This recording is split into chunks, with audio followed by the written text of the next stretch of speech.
সংবাদ সবাইকে স্বাগত জানাচ্ছি। আমি ফিরোজ তোহা। শুরুতে সংবাদ শিরোনাম জানিয়ে দিব সর্বশেষ গুরুত্বপূর্ণ আপডেট সংবাদ। শুরুতেই শিরোনাম।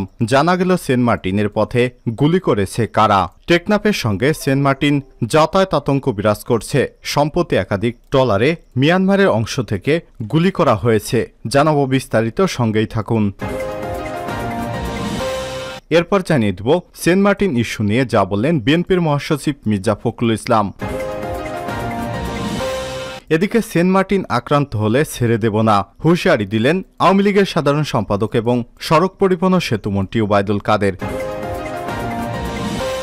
জানাবো দেশে বহির্শত্রু আক্রমণ হলে আমরা প্রতিহত করব, জানালেন সেনাপ্রধান এসএম শফিউদ্দিন আহমেদ। এদিকে কওমিতে ছাত্রলীগের কমিটি গঠন প্রসঙ্গে ইসলামী আন্দোলনের বিবৃতি। প্রিয় দর্শক, আপনারা জানেন কওমি মাদ্রাসায় ছাত্রলীগের কমিটি গঠন প্রসঙ্গে শিক্ষামন্ত্রীর বক্তব্যের একটি বিষয় ইতিমধ্যে ভাইরাল হয়েছে। বক্তব্যের তীব্র নিন্দা এবং প্রতিবাদ জানিয়ে বিবৃতি দিয়েছে ইসলামী আন্দোলন বাংলাদেশ। এ বিষয়ে গুরুত্বপূর্ণ তথ্যমূলক সংবাদ থাকবে বন্ধুরা। সম্পূর্ণ সংবাদটি জানতে ভিডিওটি না টেনে দেখতে থাকুন। এবং সর্বশেষ জানিয়ে দিব চামড়া শিল্প নিয়ে দেশে নৈরাজ্য চলছে, জানিয়েছে হেফাজতে ইসলাম বাংলাদেশ। পবিত্র ঈদুল আজহা উপলক্ষে দেশবাসীকে আন্তরিক শুভেচ্ছা এবং মোবারকবাদ জানিয়েছেন হেফাজতে ইসলাম বাংলাদেশের আমির শাহ মুহিবুল্লাহ বাবুনগরী এবং মহাসচিব শায়েখ সাজিদুর রহমান। প্রিয় দর্শক, এতক্ষণ শুনছিলেন সংবাদ শিরোনাম, এবারে বিস্তারিত। তবে তার আগে অনুরোধ থাকবে, আপনি কোন স্থান থেকে আমাদের সংবাদটি দেখছেন কমেন্ট করে জানিয়ে দিন এই সংবাদ সম্পর্কে আপনার মূল্যবান মতামত। প্রিয় দর্শক, আপনি যদি আমাদের চ্যানেলে নতুন হয়ে থাকেন, ভিডিওটি দেখতে দেখতে চ্যানেলটি সাবস্ক্রাইব করে রাখুন, যাতে করে আমাদের লেটেস্ট আপডেট সংবাদগুলো সবার আগে আপনার কাছে পৌঁছে যায়। এবারে বিস্তারিত। জানা গেল সেন্ট মার্টিনের পথে গুলি করেছে কারা। টেকনাফের সঙ্গে সেন্ট মার্টিন যাতায়াত আতঙ্ক বিরাজ করছে। সম্প্রতি একাধিক ট্রলারে মিয়ানমারের ওই অংশ থেকে গুলিবর্ষণের ঘটনা ঘটেছে। ফলে বেশ কিছুদিন ধরে সেন্ট মার্টিনে খাবার সরবরাহ বাধাগ্রস্ত হচ্ছে।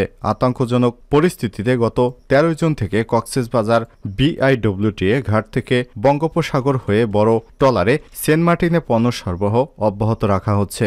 ঘটনা গত 1 জুন বিকেলে 3:30টার দিকে টেকনাফ পৌরসভার নৌঘাট থেকে একটি ট্রলার সেন্ট মার্টিনের উদ্দেশ্যে রওনা হয়। ওই ট্রলারে মুদি মালামাল এবং 10 জন যাত্রী ছিল। আনুমানিক বিকাল 4:30টার সময় নাইখনছড়ি খাল এলাকা অতিক্রমের সময় আরাকান আর্মি ওই ট্রলারকে লক্ষ্য করে 6 থেকে 7 রাউন্ড ভারী অস্ত্রের ফায়ার করে। তবে এতে কোনো ক্ষয়ক্ষতি হয়নি এবং ট্রলারটি বিকাল 5:55 সেন্ট মার্টিন দ্বীপে নিরাপদে পৌঁছায়। গত 5 জুন সেন্ট মার্টিনের জিঞ্জিরায় স্থগিত একটি কেন্দ্রে টেকনাফ উপজেলা পরিষদের ভাইস চেয়ারম্যান পদের ফলাফল নির্ধারণের জন্য ভোট গ্রহণ শুরু হয়। অনুষ্ঠান শেষে বিকাল 5:45 দিকে দায়িত্বরত ম্যাজিস্ট্রেট শাফকাত আলীর নেতৃত্বে নির্বাচন সংশ্লিষ্ট কর্মকর্তা কর্মচারীরা টেকনাফের উদ্দেশ্যে রওনা দেন। মেটাল শার্ক এবং কাঠের বোটযোগে মোট 27 জন যাত্রী ফিরছিলেন। পথে নাপ নদে এবং বঙ্গোপসাগরের মোহনায় নাইখন দিয়াচর এলাকা অতিক্রম করার সময় মিয়ানমারের রাখাইন রাজ্যের মংরু শহরের মেগিসং এলাকা থেকে আরাকান আর্মি গুলিবর্ষণ করে। এতে মেটাল শার্কে 2 রাউন্ড এবং কাঠের বোর্ডে 4 রাউন্ড গুলি লাগে। পরে ওই বোট এবং মেটাল শার্ক দুটি নিরাপদে টেকনাফ কোস্টগার্ডের বোটপুলে ফিরে আসে। ঘটনা 3 গত 8 জুন আনুমানিক 12টার দিকে নাইখনছড়ি খাল সীমান্তে নাপ নদের মোহনায় 2টি কাঠের ট্রলার সেন্ট মার্টিনের উদ্দেশ্যে রওনা দেয়। টেকনাফ পৌরসভাস্থ কাউখালী ঘাটকে সিমেন্ট রড এবং 6 জন যাত্রী নিয়ে সেন্ট মার্টিনের উদ্দেশ্যে যাওয়ার পথে মিয়ানমারের রাখাইন রাজ্যের মংরু শহরের মেগিসং ক্যাম্পের ওয়াচ টাওয়ার থেকে আরাকান আর্মি কর্তৃক আনুমানিক 15 থেকে 20 রাউন্ড গুলি চালায়। পরে ট্রলার দুটি 12:25 দিকে শাহপরি দ্বীপ জেটি ঘাটে ফিরে আসে। এটি একটি ট্রলারে 60 রাউন্ড গুলির আঘাত হানে। এই ঘটনায় হতাহতের কোনো ঘটনা ঘটেনি। ঘটনা 4 11 জুন সকাল 10:30 দিকে টেকনাফের উপজেলার সাবোরাং ইউনিয়নের গোলার চত্বরের বিপরীতে মিয়ানমারের নাইখনদিয়া খাল সীমান্তে নাপ নদীর মোহনা হয়ে একটি স্পিডবোট যোগে সেন্ট মার্টিনের 5 জন স্থানীয় বাঙালি শাহপরি দ্বীপ জেটি থেকে সেন্ট মার্টিনে যাচ্ছিল। পথে মিয়ানমারের রাখাইন রাজ্যের মংরু শহরে মেগিসং বিজিপি ক্যাম্পের ওয়াচ টাওয়ার এলাকা থেকে আরাকান আর্মি স্পিডবোটকে লক্ষ্য করে আনুমানিক 4 থেকে 5 রাউন্ড গুলি করে। এতে স্পিডবোটে অবস্থানরত বাঙালিরা আতঙ্কগ্রস্ত হয়ে পড়ে, যদিও কেউ হতাহত হয়নি। পরে 11টার দিকে স্পিডবোটটি সেন্ট মার্টিনে পৌঁছায়। এসব গুলিবর্ষণের ঘটনাসমূহের কারণে গত কয়েকদিন টেকনাফ সেন্ট মার্টিন রুটে নৌযান চলাচল বন্ধ রয়েছে, ফলে খাদ্যসহ নিত্য প্রয়োজনীয় খাদ্য সামগ্রী সরবরাহ ব্যাহত হচ্ছে। উল্লেখ্য, সেন্ট মার্টিন দ্বীপে 8,492 জন বাসিন্দা বসবাস করে। জেলা এবং উপজেলা পর্যায় থেকে খাদ্য বা পণ্য সরবরাহ করা না গেলে এই দ্বীপের বাসিন্দারা খাদ্য সংকটে পড়তে পারে, কারণ সেন্ট মার্টিনের সাধারণ জনগণ মূলত টেকনাফ থেকে খাদ্যপণ্য নিয়ে সেন্ট মার্টিন দ্বীপে জীবনযাপন করে। সে কারণে সেন্ট মার্টিনবাসীদের জন্য কক্সবাজার থেকে বড় ট্রলারে খাদ্য এবং অন্যান্য পণ্য সরবরাহ করা হচ্ছে।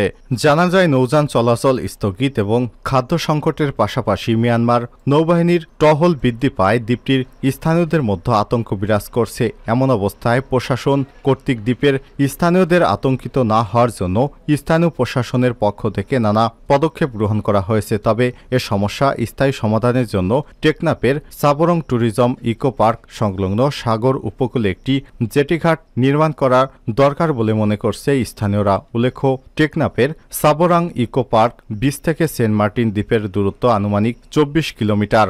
অন্যদিকে বর্তমান জেটিঘাট দমদমিয়া কেয়ারি জেটিঘাট থেকে সেন্ট মার্টিনের দূরত্ব আনুমানিক 34 কিলোমিটার। টেকনাফের সাবরং ট্যুরিজম ইকো পার্ক সংলগ্ন সাগর উপকূলে জেটিঘাট নির্মাণ করা হলে সেন্ট মার্টিনের সঙ্গে টেকনাফের যোগাযোগ সহজ এবং কম সময়ে সম্পন্ন হবে এবং স্থানীয় জেলে পর্যটক সেন্ট মার্টিনের স্থানীয় বাসিন্দাদের টেকনাফ সেন্ট মার্টিন রুটে গমন করা সহজ সাপেক্ষ, সহজ এবং নিরাপদ হবে। জানা যায়, আনুমানিক প্রায় 1 দশক পূর্বে সেন্ট মার্টিন দ্বীপ সংলগ্ন স্থানে বঙ্গোপসাগরের মাঝে দুটি স্থানে বালুচর জেগে ওঠে। এই দুটি বালুচরের কারণে ভাটার সময় সেন্ট মার্টিন চলাচল করা যাত্রী এবং পণ্যবাহী নৌজাহানগুলোর সাগরের ভেতর মিয়ানমারের একটি অংশ ব্যবহার করে আসছে দীর্ঘদিন ধরে। মিয়ানমারের বর্ডার গার্ড পুলিশ বিজিবির সঙ্গে বাংলাদেশের বিজিবির সমন্বয়ের কারণে এই চলাচল ইতিপূর্বে কখনোই কোনো বাধা সৃষ্টি হয়নি। তবে বাংলাদেশ সেন্ট মার্টিনগামী ট্রলার এবং নৌযানগুলোকে লক্ষ্য করে আরাকান আর্মি গুলি ছুড়ছে, ফলে কর্তৃপক্ষ বাণিজ্যিক ট্রলার স্পিডবোট চলাচল সাময়িক স্থগিত করার কারণে সেন্ট মার্টিনে বসবাসকারীদের জন্য খাদ্য সংকট তৈরি হয়েছে এবং বিষয়টি নিয়ে সামাজিক যোগাযোগ মাধ্যমে আলোচনা সমালোচনা চলছে।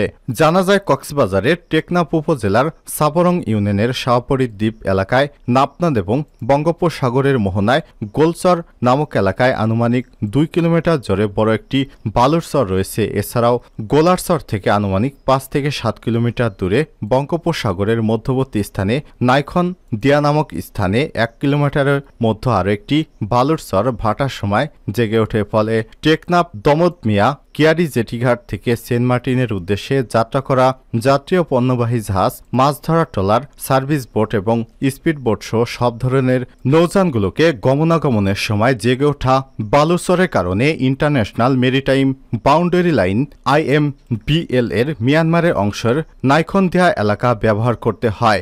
বর্ণিত চর দুটি ড্রেজিং করা হলে মিয়ানমারের জলসীমা আর ব্যবহারের প্রয়োজন হবে না। সেন্ট মার্টিনের উদ্বুদ্ধ পরিস্থিতি নিয়ে কাজ করার নাম প্রকাশে অনিচ্ছুক সরকারি কর্মকর্তাদের থেকে সব তথ্য জানা গেছে। সেন্ট মার্টিন ইস্যু নিয়ে যা বলেন ফখরুল। মিয়ানমার থেকে সেন্ট মার্টিনগামী নৌযানে গুলি ছড়ার ঘটনায় ক্ষোভ প্রকাশ করেছেন বিএনপির মহাসচিব মির্জা ফখরুল ইসলাম আলমগীর। তার ভাষ্য, সরকারের দুর্বলতার কারণেই এমনটি ঘটেছে। ফখরুল বলেন, সেন্ট মার্টিনের দিক থেকে গুলি ছুড়ছে মিয়ানমার, এরপরও তাদের কিছু বলতে পারছে না সরকার। এটা দাসসুলভ মনোভাব। সেন্ট মার্টিন আক্রান্ত হলে ছেড়ে দেব না কাদের। সেন্ট মার্টিন সীমান্তের উত্তেজনা প্রসঙ্গে আওয়ামী লীগের সাধারণ সম্পাদক এবং সেতুমন্ত্রী ওবায়দুল কাদের বলেছেন, আমরা আক্রান্ত হলে ছেড়ে দেব না, আমরা আক্রমণ করব না, আমাদের প্রস্তুতি আছে। আজ আওয়ামী লীগের সভাপতির ধানমন্ডির রাজনৈতিক কার্যালয়ে এক ব্রিফিংয়ে এসব কথা তিনি বলেন দুঃখজনক, জাতিসংঘ এখন নখদণ্ডহীন, তাদের কথা ইসরায়েল শোনে না, বড় বড় দেশগুলো শোনে না। দেশে বাইরের শত্রুর আক্রমণ হলে আমরা প্রতিহত করব।